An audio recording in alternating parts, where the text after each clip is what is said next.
Hello, I'm Pulkit Vats, and today I'll be talking about one of the most frequently used and most popular motion planning algorithm, the A-star search algorithm.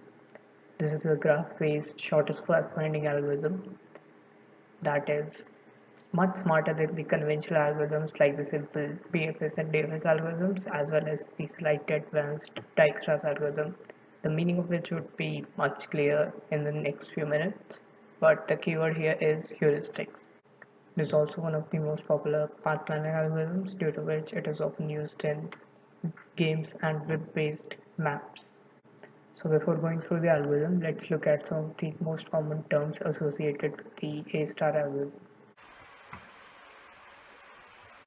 Now the A-star algorithm, like I said, is a shortest path algorithm. That is, it tries to find the shortest path between point A and point B. Its origin is that of BFS. It is an informed algorithm. An uninformed algorithm, like a regular BFS, might try to find all the paths possible and then say that this is the shortest path from this point to that point. So an algorithm like A-star algorithm would have information about how far it is from the goal position, how much the cost it has covered till now, and other things that would help it to choose the shortest path between those 2 points. The algorithm uses weighted digraphs, that is, the edges of all the graphs are weighted. They are given a value according to the cost it might take to cover them. It is also direction, all these graphs are directional in nature. The A-star algorithm is optimal, that is, it is sure to find the shortest path between 2 points as well as the path that covers the least cost. It uses heuristic. So now before we start talking about any algorithm, we should know what input and output it takes, so the data it takes. The input that the A-star algorithm takes is a graph. So any map or anything that the A-star algorithm has to process has to be converted into a graph, which is essentially a set of nodes and edges.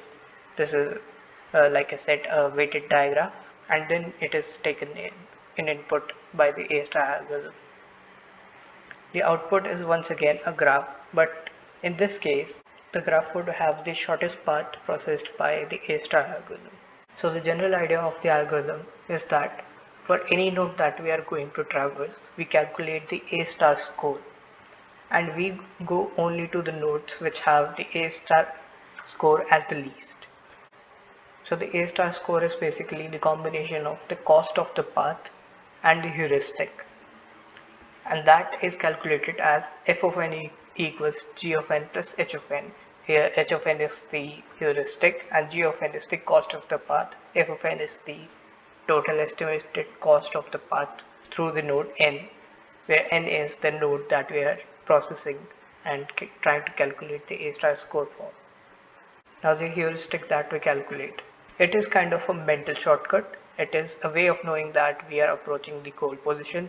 That is, we track how far we are from the goal position from our current position, the current node that we are on. Often the Manhattan distance is used for that, and this helps to avoid situations where graphs in the form of something like a uniform grid might be there, such as in this case where an algorithm like BFS would try to go through all the grids.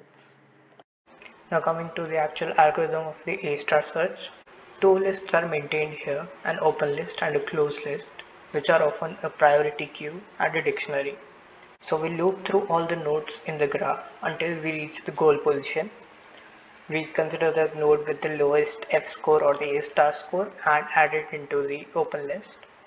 And then if that node is our goal position, the destination node, then we are finished. This algorithm has done its work. If not, then we put that node, the node we are currently processing, into the closed list and look at all of its neighbors.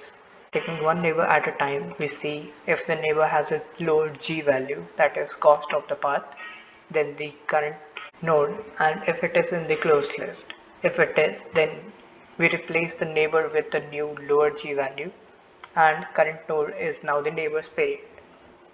If that's not the case, and if the current G value is lower and this neighbor is in the open list, then we replace the neighbor with the new lower G value and change the neighbor's parent to our current node.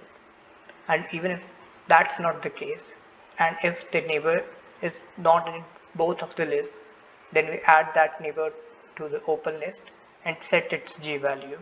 And once again we go through this entire process until we have reached the destination node, our goal position. Now the complexity for this is dependent upon the heuristic that we have chosen. So it can be the heuristic that we choose can be Euclidean distance or Manhattan distance or anything that can help us, but it is highly dependent on that. But the worst case can happen when the number of nodes expanded is exponential. The regular case is when the search space is a tree, and in that case the time complexity is polynomial in nature. So now we will see an example of comparative study of kind where we will see how A star compares to other search algorithms and how it is better than them.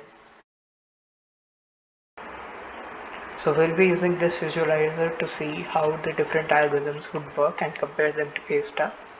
So this is the basic maze, and we'll first use the BFS algorithm. So this is the initial starting point of our bot, and this is the goal position it has to reach, and this is how it is expanding towards its goal position in this grid. So we are using a grid instead of graph, but for all intents and purposes these squares in the grid can be considered to be nodes. So here we can see that it has found the shortest path between the 2 points, but as you can see it had to expand through a lot of squares that were not in the path. So this is a wastage of a lot of resources. So now we'll see how Dijkstra's algorithm would work.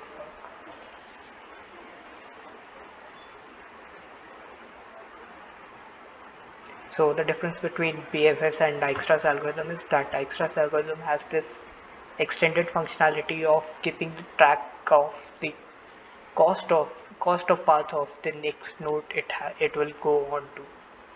So we can see here that it has found the shortest path, but it is very much similar to how BFS worked. This is generally because the approach is very much similar, just the difference of tracking the cost of path. But here this didn't work. There are a lot of conditions where that approach works. This was not one of them, so let's try A star algorithm that we have discussed so far. So here we can see that in much shorter time and expanding through a lot less squares, A star has found the optimal path, the shortest path between the 2 points. There was very less wastage of resources, and this is all because of heuristic, and this is because it tracked how far the nodes are from the goal position. So we can see here that A star is definitely the better algorithm between all of these three search algorithms. Thank you for watching. Have a great day.